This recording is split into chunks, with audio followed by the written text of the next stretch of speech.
भारताच्या ऑपरेशन सिंदूर नंतर हरियाणा पोलिसांनी काही दिवसांपूर्वी प्रसिद्ध यूट्यूबर ज्योती मल्होत्राला पाकिस्तानसाठी हेरगिरी करण्याच्या आरोपांखाली अटक केली होती। ज्योतीवर भारतातली संवेदनशील माहिती पाकिस्तानला पुरवल्याचा आरोप आहे। या प्रकरणात ज्योतीसह आणखी 11 जणांना अटक करण्यात आली होती। या अटकेनंतर आता देशभरातलं पाकिस्तानी गुप्तहेरांचं रॅकेट हळूहळू उघडकीस येत आहे। यामध्ये ज्योतीप्रमाणेच काही महिलांचाही समावेश आहे। हरियाणातल्या कैथल इथे राहणारा देविंदर सिंह हनी ट्रॅपमध्ये अडकला आणि पाकिस्तानसाठी हेरगिरी करायला लागला, अशी माहिती समोर आली होती। आता ठाण्यातल्या एका इंजिनियरलाही महाराष्ट्र एटीएस कडून अटक करण्यात आली आहे। या इंजिनियरवर पाकिस्तानसाठी हेरगिरी केल्याचा आरोप आहे। या बदल्यात त्याला पाकिस्तानातून मोठी रक्कम मिळाली होती। धक्कादायक गोष्ट म्हणजे हा इंजिनियर सुद्धा हनी ट्रॅपमध्ये अडकला होता। तो भारताबाबतची महत्त्वाची आणि संवेदनशील माहिती एका महिलेला पुरवत होता, अशी माहिती देण्यात येते। या इंजिनियरसह आणखी दोघांनाही अटक करण्यात आली आहे। त्यामुळे महाराष्ट्रातही पाकिस्तानसाठी हेरगिरी करणाऱ्यांची संख्या वाढत चालल्याचं दिसून येते। हा इंजिनियर नेमका आहे कोण? त्यानं पाकिस्तानसाठी हेरगिरी कशी केली? पाकिस्तानी एजंट्सना त्यांना कोणती माहिती पुरवली? पाहूया त्या व्हिडिओच्या माध्यमातून। नमस्कार, मी अदिती आणि तुम्ही पाहताय बोलभिडू। 29 मेला राज्याच्या दहशतवादाविरोधी पथकानं पाकिस्तानसाठी हेरगिरी करण्याच्या आरोपांखाली रवी मुरलीधर वर्माला अटक केली। त्याला ठाण्याच्या कळवा भागातून गुरुवारी अटक करण्यात आली।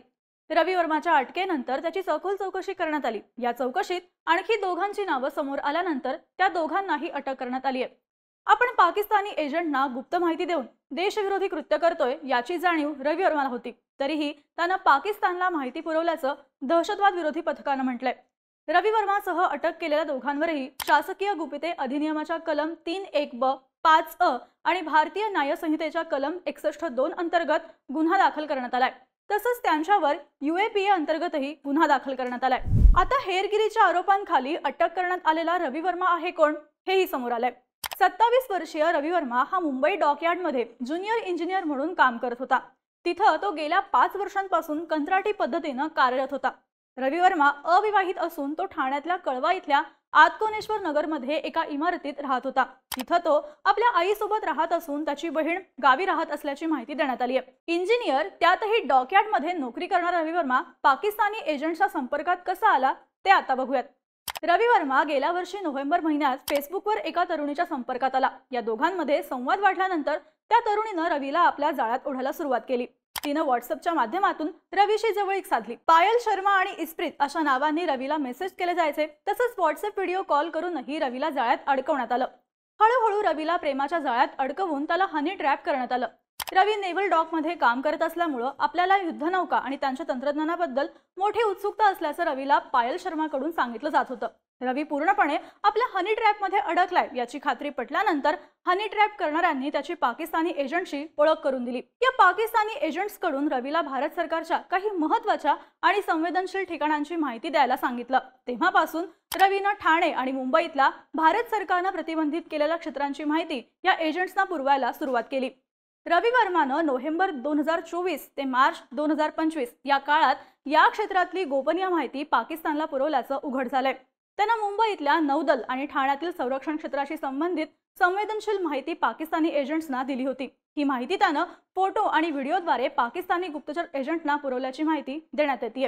रवी वर्मा ज्या कंपनीत कामाला होता ती मुंबई नौदल गोदीला सेवा पुरवते। तेव्हा कामानिमित्त रवी गोदीत जायचा। कंपनीचा कर्मचारी म्हणून रवी वर्माला दक्षिण मुंबईतल्या नौदल डॉकयार्डमध्ये सहज प्रवेश मिळत होता। तो नौदल जहाजांवरही काम करायचा, असंही काही अधिकाऱ्यांनी सांगितलंय। त्यामुळं त्याच्याकडे अनेक संवेदनशील भागांचे नकाशे आणि फोटोज होते। हे त्यानं पाकिस्तानी एजंट्सना पुरवले। रवी वर्मानं पाकिस्तानला नेमकी कोणती माहिती पुरवली याबद्दलही माध्यमांमध्ये बातम्या यायला सुरुवात झाली आहे। रवीनं 14 युद्धनौका आणि पाणबुड्यांची माहिती पाकिस्तानी एजंट्सना दिल्याचंही तपासात समोर आलंय। डॉकयार्डमध्ये मोबाईल घेऊन जायला कोणालाही परवानगी नाही, पण रवी डॉकयार्डमध्ये जाऊन नेव्हीच्या युद्धनौकांबाबतची माहिती द्यायचा आणि तो बाहेर घेऊन व्हॉट्सअपद्वारे पाकिस्तानी गुप्तहेरांना पाठवत असल्याचं सांगण्यात आलंय। या बदल्यात त्याला पाकिस्तानी एजंट्सकडून पैसे मिळाल्याचं तपासात निष्पन्न झालंय। रवी वर्माने दिलेल्या माहितीनुसार त्याच्या बँक खात्यात पाकिस्तानातून मोठी रक्कम जमा झाल्याचंही चौकशीत उघड झालंय। त्या माहितीच्या बदल्यात त्याला नेमकी किती रक्कम मिळाली, ती रक्कम कोणी पाठवली, त्याला हनी ट्रॅप करणाऱ्या महिला नक्की कोण होत्या याचा तपास सध्या महाराष्ट्र एटीएस कडून केला जातोय। हेरगिरीच्या आरोपांखाली रवी वर्माला अटक झाल्यानंतर त्यावर त्याच्या आईची प्रतिक्रियाही समोर आली आहे। माझा मुलगा निर्दोष असल्याचं रवी वर्माची आई रेखा वर्मानं म्हटलंय।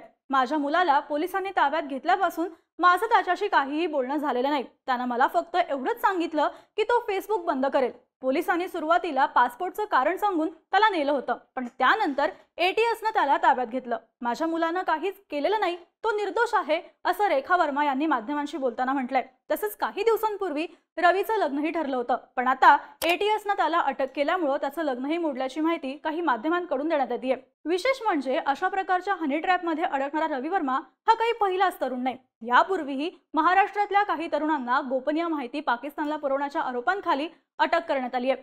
12 मार्च 2024ला माझगाव डॉक शिपबिल्डर्स मधल्या कंत्राटी कामगार कल्पेश बायकरला अटक करण्यात आली होती. त्याच्यावर प्रतिबंधित क्षेत्रातली गोपनीय माहिती पाकिस्तानी एजंटला पुरवल्याचा आरोप होता. एजंटने फेसबुक आणि व्हॉट्सअपद्वारे त्याच्याशी संपर्क साधून ही माहिती मागवली होती. बायकरला नवी मुंबईतून ताब्यात घेण्यात आलं होतं. तो 2014 पासून डॉकयार्डमध्ये कामाला होता. 12 डिसेंबर 2023ला भारतीय नौदलाच्या डॉकयार्डमधला 23 वर्षीय ट्रेनी कर्मचारी गौरव पाटीलला हेरगिरीच्या आरोपांखाली अटक करण्यात आली होती.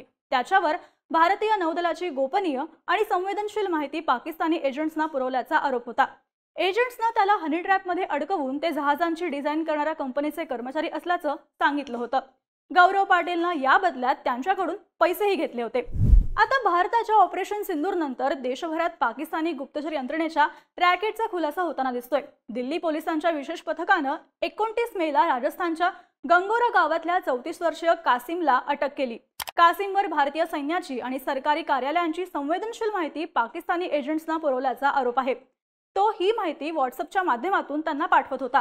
कासिमनं दोनदा पाकिस्तानचा प्रवास केला होता. तो पहिल्यांदा ऑगस्ट 2024 मध्ये आणि नंतर मार्च 2025 मध्ये पाकिस्तानच्या ISI अधिकाऱ्यांना भेटल्याचंही तपासात समोर आलंय. सध्या रवी वर्मा महाराष्ट्र एटीएसच्या ताब्यात आहे. एटीएस कडून त्याची कसून चौकशी केली जाते. आता या चौकशीतून आणखी काय समोर येतं? रवी वर्मा सारखे आणखी काही पाकिस्तानी गुप्तहेर महाराष्ट्रात कार्यरत आहेत का, हे पाहणंही महत्त्वाचं असणार आहे. पण हनी ट्रॅपच्या माध्यमातून भारतीय तरुणांना अडकवून त्यांच्याकडून गुप्त माहिती मिळवण्याचं पाकिस्तानचा प्लॅन असल्याचं उघडकीस आलंय. तुम्हाला याबद्दल काय वाटतं? तुमची मतं आणि प्रतिक्रिया आम्हाला कमेंट करून नक्की सांगा आणि अशाच माहितीपूर्ण व्हिडिओसाठी बोलबिडूच्या YouTube चॅनलला नक्की सबस्क्राईब करा.